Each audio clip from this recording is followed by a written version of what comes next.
Hello guys, இன்னைக்கு நம்ம பார்க்க போறது 7th பிரின்ஸ் சீசன் 2 எபிசோட் 9 தான். ஸோ வீடியோக்குள்ள போறதுக்கு முன்னாடி மறக்காம எல்லாருமே ஒரே ஒரு லைக்கை போட்டுருங்க. அதே மாதிரி இப்பதான் நம்ம சேனலுக்கு வரீங்களா, சப்ஸ்கிரைப் பண்ணி பெல் ஐக்கனை அழுத்தி வச்சுக்கோங்க. சரி வாங்க நம்ம டைம் மிஸ் பண்ணாம எப்பிக்குள்ள போகலாம். எப்பிக்கோட ஸ்டார்டிங்லயே அங்க சண்டை பயங்கரமா போகுது. அந்த இடத்துல அவன் சொல்றான், உன்னோட திறமையோட எல்லையை நான் இன்னமும் பார்க்கல, போனா காட்டுங்க. உங்களோட பவரை பார்க்க நான் இன்னமும் ஆசைப்படுறேன். உங்ககிட்ட நான் ஒரே ஒரு விஷயத்த இன்னமும் சொல்லணும். உங்க கூட சண்டை போடும் போது என்கிட்ட ஒரு அட்வான்டேஜும் இருக்கு. என்கிட்ட பல விதமான ஆப்ஷன் இருக்கு. சைடு அங்க இருக்கிற புஷ்ஷப்பும் பயங்கரமா தாக்குறாரு. இருந்தாலும் தலை வெட்டுற மாதிரியே இல்ல. ரெண்டு பேருமே சேர்ந்து தாக்கும் போது அதோட தலையும் உங்க துண்டாவுது. கஷ்டப்பட்டு பண்றதுன்னா அசால்ட்டா நீங்க வெட்டிட்டு போறீங்க. போனோம் அதுக்கான டைம் இல்ல. இப்போ இதுக்கத்ததும் யாரு வருவா நம்மளுக்கு தெரியல. இடத்துல இப்படி சொல்லும் போது ஒரு பிக் அப்படியே பின்னாடி எழுதுக்குது. அது ஆல்ரெடி இறந்து போன ஒரு பிக் தான். என்னால இணைஞ்சு அப்படியே அது நிக்குது. இதை பார்க்கும் போது ஒரு இம்மட்டல்மா தெரியுது. இன்னதான் அதோட தலையை வெட்டினாலும் அதோட இதயத்தையே நம்ம நொறுக்கினாலும் அதால ரீஜென்ரேட் ஆயிக்க முடியுது. அதுலயும் முக்கியமான விஷயம் என்னன்னா, ஒரு வாட்டி கொல்லும் போதும் அது பல மடங்கு ரொம்ப ஸ்ட்ராங் ஆகுது. அந்த பிக் அவங்க சொல்லுது, நான் ரீஇன்கார்னேட் ஆனதுக்கு ஒரு காரணம் இருக்கு, உங்களுக்கு தெரியுமா? என்னன்னா, நான் ரொம்ப ஸ்ட்ராங் ஆயிட்டேன். இங்க இருக்கிற ஒரு ஹியூமன்ஸையும் மொத்தமா முடிக்கணும், அதுதான் என்னோட குறிக்கோளே. இப்படி சொல்லும் போது அதுக்குன்னு ஒரு சாங் எல்லாம் போட்டு I was reincarnated as pig அப்படின்னு ஒரு விஷயத்தையும் அவங்க ஆரம்பிக்கிறாங்க. இதை பார்த்தோன்னே இந்த ஷோவை அவங்க நித்துறாங்க. இது அந்த ஷோ இல்ல, இது வேற ஷோ, நித்துங்க. சண்டையும் ஆரம்பிக்குது. வேறமா ஒரே ஒரு பஞ்ச தான் அதை விட்டு அதுக்கே நம்ம பேபிலியான் எங்கேயோ போய் விழுறான். யோசிக்கல, இது ரொம்ப ஸ்ட்ராங்கா இருக்கு. உன்னோட கதையை முடிக்கிறதுக்கான டைம் இதுன்னு நினைக்கிறேன். அட கொஞ்சம் நேரு, இந்த மாதிரி உன்னோட ஸ்டோரியை நான் தெரிஞ்சுக்க ஆசைப்படுறேன். எதுக்காக மனுஷங்களை இந்த அளவுக்கு நீ வெறுக்கிற, எதுக்காக அவங்கள கொல்லணும் அப்படின்னு நினைக்கிறேன். புஷப்பா நாங்களும் அதுதான் தெரிஞ்சுக்கணும். ஏன்னா எங்களோட வேலையே உங்களை மாதிரி தொலைஞ்சு போன ஆளுங்களை கைட் பண்றதுதான். சோ தெரிஞ்சுக்க நாங்களும் ரொம்ப ஆர்வமா இருக்கோம். நீங்க எவ்வளவு சொல்றதுனால என்னோட கதையை நான் சொல்றேன். இது ஆரம்பிச்சது பல வருஷத்துக்கு முன்னாடி ஒரு அல்கமிஸ்டால நான் பிறந்தேன். அப்போ நான் ஒரு குட்டி உண்டு பிக் ஆயிருந்தேன். அது என்ன பயங்கரமா வெட்டி போட்டான். நானும் பயந்துட்டேன். ஐயோ இவன் என்ன பண்றான்னு. அதுதான் எனக்கு தெரிய வந்தது. என்ன உருவாக்குனதுக்கு காரணமே இந்த கோழியெல்லாம் நம்ம வெட்டுவோம்ல, இந்த மாதிரி என்ன வெட்டும் போது மீட் கிடைக்கும். என்னால இன்ஃபினிட்டா ரீஜெனரேட் ஆயிக்க முடியும். அதனால பண்ணையில என்னோட மீட்டுக்கான எந்த விதமான பஞ்சமும் இருக்காது. இதனால மக்கள் மத்த எதையும் கொல்ல தேவையில்ல, இதையே அவங்க சாப்பிடலாம். நான் டேஸ்ட் பண்ணி பார்த்தா ரொம்ப கேவலமா இருக்கு டேஸ்ட். உருவாக்குன அந்த அல்கமிஸ்ட் அவனே இப்படி சொல்லுவான், நான் எதிர்பார்க்கல. இதனால நான் கோவத்தோட உச்சத்துக்கே போயிட்டேன். அவனை அங்கேயே கொன்னுட்டேன். அதுக்கப்புறம் என்ன நிறையவே நான் மக்களை மீட் பண்ணி என்னோட மீட்டையும் நான் கொடுத்த யாருக்குமே அங்க பிடிக்கல. எல்லாருமே வாந்தி எடுக்க ஆரம்பிச்சாங்க. ஏன் சில மக்கள் ஒரு ரூமரை பரப்புனாங்க, மாஸ்டர்ஸா ஒரு பிக் இருக்கு, எல்லாருக்குமே அதோட கேவலமான மீட்டை கொடுக்குது அப்படின்னு பரப்ப ஆரம்பிச்சாங்க. இன்னைக்கு நான் ரியலைஸ் பண்ணேன் என்னோட மீட் அது எந்த அளவுக்கு ரொம்ப கேவலமா இருந்துச்சுன்னு. ஆனா நான் உருவாக்கப்பட்டதே மத்தவங்களுக்கு சாப்பிட கொடுக்கணும் அப்படின்னா, அப்படி இருக்கும் போது யாருமே என்ன விரும்பல.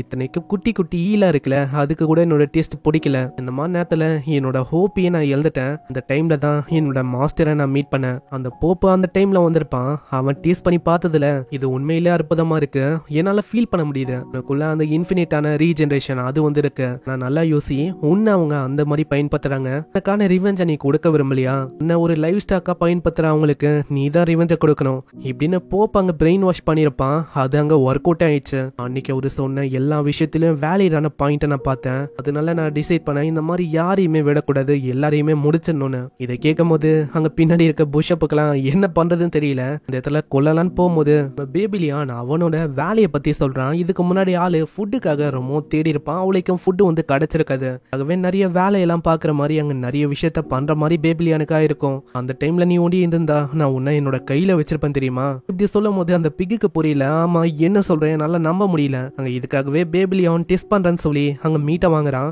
மீட்டோட ஆறாவே சரியா இருக்காது. அவங்க ரெண்டு பேருக்குமே புரியல என்னதான் போயின்னு இருக்குன்னு. அந்த மீட்டும் ரொம்ப ஹார்டா இருக்குமா, அதனால ஆளு அப்படியே தடவி விடுறான். அந்த மீட்டுக்கும் ரொம்ப பூச்சி போயிடுது. அந்த மீட்டும் தன்னைத்தானியே மசாலா அது இதுன்னு ஏகப்பட்ட விஷயம்லாம் அது மேல தடவ ஆரம்பிக்குது. நீ என்ன வேணா பண்ணு, கடைசியில இது நல்லா வருமான்னு கேட்டா கிடையாது. ஆனா கடைசியில அந்த இடமே நாசமானதுதான் மிச்சம். ஆனா இங்க அப்படி ஆகல. இத பாக்குற பிக் புஷ்அப் இவங்க ரெண்டு பேருமே ஷாக் ஆகுறாங்க. நீங்க சாப்பிடலாம். அங்க பிக்கும் சொல்லுது, அப்படி நீங்க சாப்பிட்டுட்டீங்கன்னா கண்டிப்பா என்னோட ரிவெஞ்ச நான் கொடுக்க மாட்டேன், உங்ககிட்ட தான் இருக்கு எல்லாமே. அங்க பேபிலியான சொல்றான், நீங்க கவலையப்படாம சியூ பண்ணி சாப்பிடுங்க. வேற வழி இல்லாம அவங்க சாப்பிடுறாங்க. அது அவ்வளோ டேஸ்டா இருக்கு. அவங்க ரெண்டு பேருமே அவங்களோட சின்ன வயசுக்கே போயிட்டாங்க. சின்ன வயசுல எப்படி எல்லாம் புது விஷயத்தையும் என்ஜாய் பண்ணி சாப்பிடுவாங்க, அந்த மாதிரி ஒரு ஃபீலிங் அவங்களுக்கு வருது. அம்மா இது உண்மையிலேயே நல்லா இருந்துச்சா என்ன? அம்மா இது உண்மையை சொன்னா நல்லா இருந்துச்சு, உன்னை எல்லாருமே விரும்புறாங்க, நீ விரும்பல அப்படின்னு நினைக்க கூடாது. உண்மையிலேயே ரொம்ப நல்லவன். நான் லைட்டா என்னோட டிவைன் சோர்சரியை பயன்படுத்தினேன். அதனால்தான் இந்த மீட்டு இந்த அளவுக்கு டேஸ்டா இருந்துச்சு. வெளியிலயும் மத்தவங்களுக்கும் இந்த வாசனை ரொம்ப பிடிக்கும். பேபிலியான சொல்றான், வாங்க உங்களையும் நான் இன்வைட் பண்றேன், நீங்களும் அங்க என்ஜாய் பண்ணலாம். இந்த விஷயம் மத்தவங்களுக்கும் அங்க ரொம்ப பிடிச்ச பிடிச்சிருக்கு. அங்க எல்லாருமே அந்த மீட்டை என்ஜாய் பண்றாங்க. அங்க இதே மாதிரி அவங்க போக ஆரம்பிக்க அங்க இருக்கிற ஒரு புஷ்அப்புக்கு ஒரு நல்ல ஐடியா வருது. இது மூலமா மக்களோட பசியை நீக்க முடியும். அதே டைம்ல என்னால ஒரு பெரிய ஆளா மாற முடியும். பேபிலியான், இந்த பிக்கை எனக்கு தந்துறேன். அதுக்குள்ள அந்த பிக்கே சொல்லுது, என்ன நீ பியூரிஃபை பண்றியா பேபிலியான்? ஏன்னா நான் என்ன ஆசைப்படுறேன்னா இது மூலமா நான் ஒரு நல்ல மீட்டா மாறிடுவேன்ல.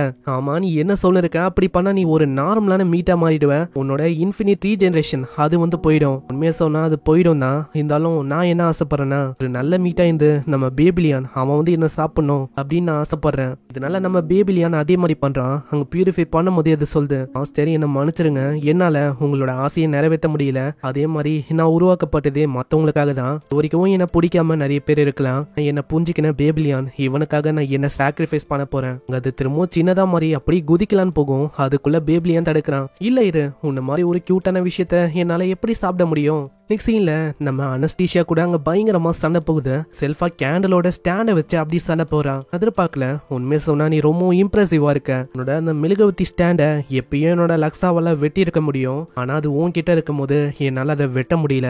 ஆமா ஆமா, நானும் சொல்லி ஆகணும். உன்னோட ஸ்வார்ட்மேன்ஷிப் அது புஷ்அப்புக்கும் உன்னோட ஜாபுக்கும் சம்பந்தமே இல்ல. ஆமா, நீ வந்து உண்மையிலேயே யாரு? நீ தான் அந்த மிஸ்டீரியஸான பாஸ்டரா? என்னோட மாஸ்டரை பத்தி கேக்குறியோ? அவரு வந்து எல்லாரையும் கம்பேர் பண்ணா ரொம்ப ஹையே. அவரோட ரீச் எல்லாம் என்ன வச்சு கம்பேரே பண்ண முடியாது. அது சரி, நீ ஒரு சில்வர் பிளேடா பெரிய அட்வென்ச்சரரா இருக்கும் போதும் எதுக்காக நீ ஒரு மெய்டா மாறணும்? என்ன ஆச்சு? நீ பதிலே கொடுக்கல. அதுக்கான பதில் இல்லையோ? அதுக்கு காரணம் ஒருத்தர் கூட நான் பக்கத்திலே இருக்கணும். நான் இந்த ஆன்சரை எதிர்பார்க்க விரும்பல. ஆனா ஏதோ ஒண்ணு இந்த இடத்துல யாராச்சும் ஒருத்தங்க தோக்கணும். அதனால இவளோட கதையை நான் முடிச்சாகணும். ஒரு புது டெக்னிக்கை பயன்படுத்துறா. ரெயின்போ மாதிரி அந்த இடமே கலர் அப்படியே சேஞ்ச் ஆகுது. அந்த இடத்துல படு வேகமா அவ தாக்க ஆரம்பிக்கிறா. ஈவன் அட்டாக்ஸ கூட பார்க்க முடியல. எல்லாமே அவளோட இல்யூஷன் மாதிரி இருக்கிற லக்ஸா தான். அதே மாதிரி என் கிட்ட இருக்கிற இந்த கேண்டில் ஸ்டாண்டு இது வந்து அந்த அளவுக்கு நீடிக்காது. அவகிட்ட பால் மாதிரி ஏதோ ஒரு விஷயம் இருக்கு. அது மூலமா அவளால ஸ்பீடா அங்க தப்பிக்க முடியுது. உண்மையை சொன்னா உன்னோட சர்வீஸ அற்புதமா உன்னோட மாஸ்டருக்காக நீ கொடுக்குற. ஆனா நான் ஒன்னும் அப்படி இல்ல. நான் ஒரு ஃபூல், ரொம்ப கேவலமானவ, அக்லியானவ. உன்னோட மாஸ்டருக்கு என்னால ஒண்ணுமே பண்ண முடியல. அனஸ்தீஷியா, உன்னை நான் திரும்ப அங்க அனுப்ப போதில்ல. அந்த டைம் வந்து எப்பயும் முடிஞ்சு போயிடுச்சு. ஆனா இப்போ என்னால நல்லாவே கேட்க முடியுது. ஸ்டாண்டு கொஞ்சம் கொஞ்சமா உடையுது. அவ்வளவுதான், இதுதான் வாய்ப்புன்னு நினைக்கிறேன். அவளோட கதையை முடிச்சிடலாம். அங்க முடிக்கலான்னு போகும்போதே திடீர்னு அவ டிவைன் சோசரிய பயன்படுத்துறா. இதை அனஸ்தீஷியா எதிர்பார்க்கல. இதை ஒரு வாய்ப்பை வச்சு படுவேகமா அவ தாக்குறா.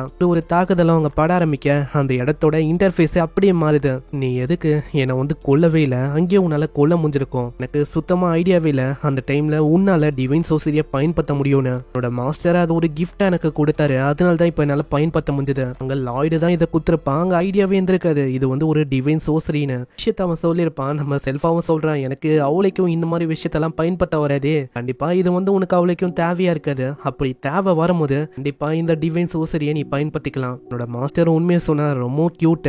அதே டைம்ல ரொம்ப அடாரபிளான ஒரு நிறைய விஷயத்த என்கிட்ட மறைச்சிருக்காரு. நானும் அதுக்கு கட்டியிருக்கேன். ஆனா எனக்கு நல்லா தெரியும் கண்டிப்பா என்னைக்காச்சும் ஒரு நாள் டைம் வரும். அன்னைக்கு எல்லா விஷயத்தையும் என்கிட்ட அவரு சொல்லுவாரு. என்னோட மாஸ்டரை நீ கத்திருக்கியா? எனக்கு வந்து அந்த மாதிரி வாய்ப்பு கிடைக்குமா எனக்கு தெரியல. ஏன்னா அவரை என்னால கத்த முடியாது. எனக்கு அவரை பார்க்கும் போதே நல்லாவே தெரியுது. யாராச்சும் ஒருத்தங்க அவரை தடுக்கணும் அப்படின்னு அவர் ஆசைப்படுறாரு. அந்த விஷயம் வந்து தெரியுது. அப்படி இருந்தும் அதை பண்ண முடியல. ஏன்னா என்னோட வாய்ஸ் அது வந்து அவர்கிட்ட போகுமா அது வந்து எனக்கு சரியா தெரியல. நான் அவரோட இதயம் கோல்டான இதயமா மாறிச்சு.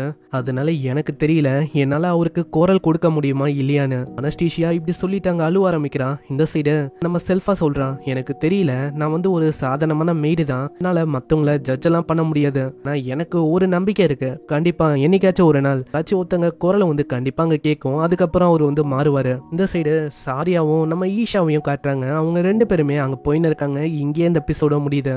ஸோ இந்த எபிசோடு உங்களுக்கு பிடிச்சிருக்கும்னு நினைக்கிறேன். பிடிச்சிருந்தா மறக்காம ஒரே ஒரு லைக்கை போட்டுருங்க. அதே மாதிரி நம்ம சேனலுக்கு இது வரைக்கும் நீங்க சப்ஸ்கிரைப் பண்ணலையா? சப்ஸ்கிரைப் பண்ணிக்கோங்க. நான் உங்களை நெக்ஸ்ட் எபிசோட்ல சந்திக்கிறேன். தேங்க்யூ ஃபார் வாட்சிங். சைனரா.